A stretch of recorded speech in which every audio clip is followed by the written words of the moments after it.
আমরা সবাই সাপ দেখেছি? সাপ দেখেছো তোমরা সবাই? আচ্ছা, কে কে সাপ দেখেছো হাত তোলো, হাত নামাও। আচ্ছা, সাপ দূর থেকে দেখবে, দেখলে দূরে চলে যাবে, সাপকে ডিস্টার্ব করবে না, সাপকে মারবে না, আঘাত করবে না, তাই তো? করা উচিত না। আচ্ছা, সাপ আমাদের কি করে, মানে সাপের কামড় যদি হয় তাহলে সাপের কামড়ে কি ক্ষতি হতে পারে এবং কি কি ধরনের সাপ আমরা দেখতে পাই, সেই নিয়ে আজকে আমরা একটা খুব সুন্দর তথ্যচিত্র দেখব। হ্যাঁ, তো বিষয়টা হলো, তার আগে আমি তোমাদের একটু অভিজ্ঞতা একটু যাচাই করে নিই। আচ্ছা, তোমরা বলো তো, জঙ্গলে বা পাড়ার আশেপাশে সাপ দেখেছো? এরকম কতজন আছে? হাত তোলো দেখি। বাহ। আচ্ছা, সাপগুলো কি কি রঙের হয় বলতে পারবে? বলো, তুমি কি রঙের সাপ দেখেছো? উঠে দাঁড়িয়ে বলো। কালো। আচ্ছা, বসো। আর তুমি কি রঙের সাপ দেখেছো? হলুদ আর কালো, হলুদ কালো ডোরা কাটা, তাই তো? আচ্ছা, আমরা সেই সব সাপের নামও জানতে পারবো। আর কে দেখেছো?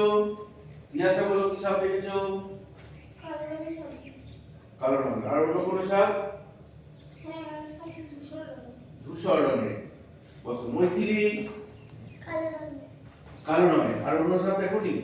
আর কে অন্য রঙের সাপ দেখেছে? বলো, উঠে দাঁড়াও। হলুদ কালার, পুরো হলুদ। পুরো সবুজ রঙের সাপ দেখেছো? কি নাম বলো তো? লাউ ডগা। আচ্ছা, এইরকম অনেক সাপ সম্বন্ধে আজকে আমরা জানতে পারবো এবং এর পাশাপাশি এই তথ্যচিত্রের মাধ্যমে আমাদের একটা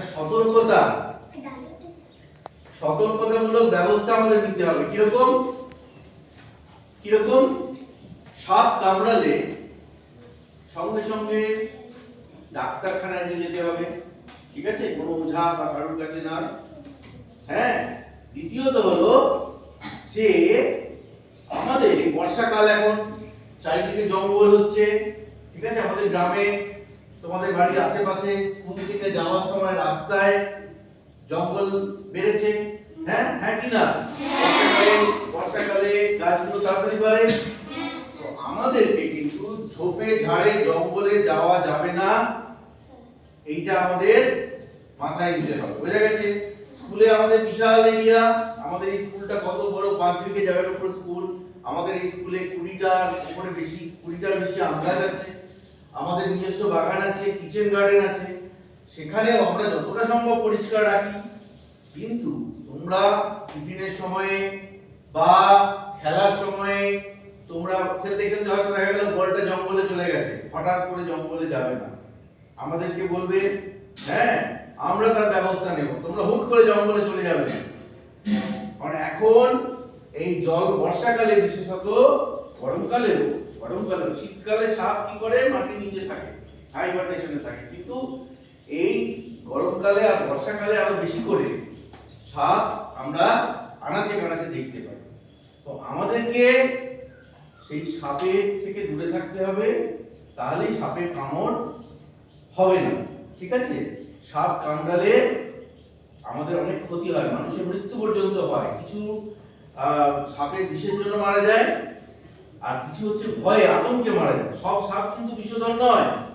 হ্যাঁ, অধিকাংশ সাপই কিন্তু বিষধর নয়। আমাদের পশ্চিমবঙ্গে প্রায় 125 রকমের সাপ আছে। তো আমরা কিছু বিশেষ সাপ সম্বন্ধে, যেগুলো আমাদের আশেপাশে দেখা যায়, সেগুলো সম্বন্ধে জানবো। এখানে আছেন প্রখ্যাত চিকিৎসক ডক্টর দয়াল বন্ধু মজুমদার মহাশয়। তার আমরা কথা এখন শুনবো, তোমরা মন দিয়ে শোনো, তারপরে এটা নিয়ে আমরা আরো আলোচনা করব। ঘুরে ঘুরে জনসচেতনতার জন্য বিভিন্ন রকম অনুষ্ঠান করে বেড়াচ্ছে। এই অনুষ্ঠানগুলো বিশেষ করে সাপের কামড়ের প্রাথমিক চিকিৎসা বা সাপের কামড় কি করে এড়ানো যাবে, সাপের কামড়ে কি কি হয়, এই জিনিসগুলো আমি বিভিন্ন স্কুল, কলেজে, মেলার মাঠে যেগুলো এত বছর ধরে বলে আসছি, সেগুলিকে একই এখন আমি চেষ্টা করছি যে ছোট ছোট ভিডিওর মাধ্যমে ধরে রাখতে, যাতে ভবিষ্যতে বিভিন্ন জায়গাতে আমি যদি পৌঁছতে নাও পারি সেখানে যাতে এগুলো দেখানো যায়, জনসচেতনতার কাজটাকে করা যায়। আমি ছোট ছোট কয়েকটা ভাগে এই ভিডিওগুলো তৈরি করবো ঠিক করেছি। দেখুন, আমি যেভাবে শুরু করি, এবার প্রথম থেকে সেই কথাটা বলতে শুরু করছি। আমার জনসচেতনতার যে অনুষ্ঠান করি তার নাম হচ্ছে সর্পদংশনের অ আ ক খ। সর্পদংশনের অ আ ক খ। সাধারণ কয়েকটা কথাই আমি বলবো সাপের কামড় সম্বন্ধে।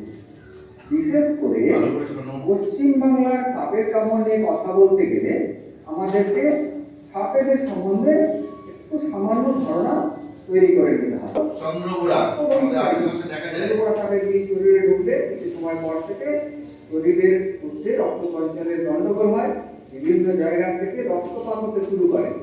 কাশি দিল রুগী, তার ফুটুর সাথে একটু রক্তের ছিটা দেখা গেল, সিস্টার একটা ইঞ্জেকশন দিল, সেই জায়গাটা ফুলে গেল, কিংবা কোনো জায়গায় কাটা হয়েছে, একটু চিড়ে গেছে, বা সাপের দাঁতের দাগ, সেখান থেকে রক্ত বেরিয়ে গেছে। অনেক সময় আমরা ধরো মাঠে ঘাটে গেছি, আমাদের পিঁপড়েও কামড়ায়, তো সাপকে আমরা দেখতে পাইনি, সাপ কামড়েছে বুঝতেই পারিনি, ঠিক আছে। আবার কিছু কিছু সাপের আছে পেইনলেস বাইট, কামড়েছে আমরা পেইনটাও বোঝা যায় না। সেক্ষেত্রে পরবর্তী লক্ষণগুলো দেখে বুঝে নিতে হয় সাপে কামড়েছে, এবং যখন আমরা লক্ষণ দেখতে পাবো, সিমটম দেখতে পাবো, সঙ্গে সঙ্গে আমাদের রোগীকে হাসপাতালে নিয়ে যেতে হবে। 1 মিনিট সময় নষ্ট করা যাবে না, তখন 1 মিনিটও কিন্তু বিশাল দাম, ঠিক আছে। লক্ষণগুলো দেখো, যদি চন্দ্রবোড়া কামড়ায় কি হবে? ব্যথা ও আস্তে আস্তে ফুলবে জায়গাটা, ঠিক আছে। তারপরে রক্তক্ষরণ হবে, হ্যাঁ, এবং কি হবে? পেচ্ছাপের মধ্যে রক্ত চলে আসতে পারে। এরকম অনেক রকম লক্ষণ দেখে বুঝে নিতে হবে সাপে কামড়েছে। আমরা এগুলো সম্বন্ধে আমরা আরো জানবো। দেখো মন দিয়ে ভিডিওটা। ফণাযুক্ত সাপগুলো, যেই সাপের ফণার পিছনে একটা খড়মের মতো চিহ্ন আছে, সেটাকে বলে গোপ্ত সাপ। এগুলো বিভিন্ন এলাকায় বিভিন্ন রকম নাম আছে, যেমন মেদিনীপুর জেলায় একে খরিশ সাপ বলে, মালদা জেলায় একে কোমা সাপ বলে। যেটা একটু সাদা রঙের সাপ হয় সেই সাপটাকে দুধ খরিশ বলে, যেটা একটু তামাটে রঙের সাপ হয় সেটাকে তেঁতুলে খরিশ বলে। দেখুন, যে সাপটার ফণার পিছনে পদ্ম ফুলের মতো চিহ্ন আছে এটাকে কেউটে সাপ বলে। এটারও এলাকা ভিত্তিক বিভিন্ন রকম নাম আছে। সবংয়ের দিকে এটাকে টক সাপ বলে, অনেক জায়গায় এটাকে শামুক ভাঙা সাপ বলে। যাই বলুন, আমাদের চিকিৎসার জন্য ফণাযুক্ত এই দুটো সাপকে আমরা একই সাপ হিসেবে ধরি। এরপর দেখুন চন্দ্রবোড়া সাপ। যে একটা সাপ আছে যে সাপের বিষ নেই, অন্য বিষধর সাপকে খেয়ে নেয়, আমাদের আশেপাশে দেখা যায়। আমাদের উচিত সেই সাপকে একদম আঘাত করা নয় বা না মারা। কি নাম তার? শাঁখামুটি। Very good. কি নাম তার? শাঁখামুটি। আচ্ছা, তার রংটা কি রকম? হলুদ আর কালো। তো এই শাঁখামুটি সাপ সম্বন্ধে তোমরা জানতে পারলে কি থেকে? আজকের এই তথ্যচিত্র থেকে, তাই তো? তাহলে সেই জন্য এগুলো আমাদের পড়াশোনার পাশাপাশি এগুলো জানা খুব দরকার। চলো আমরা আরো জেনে নিই। একটা রঙের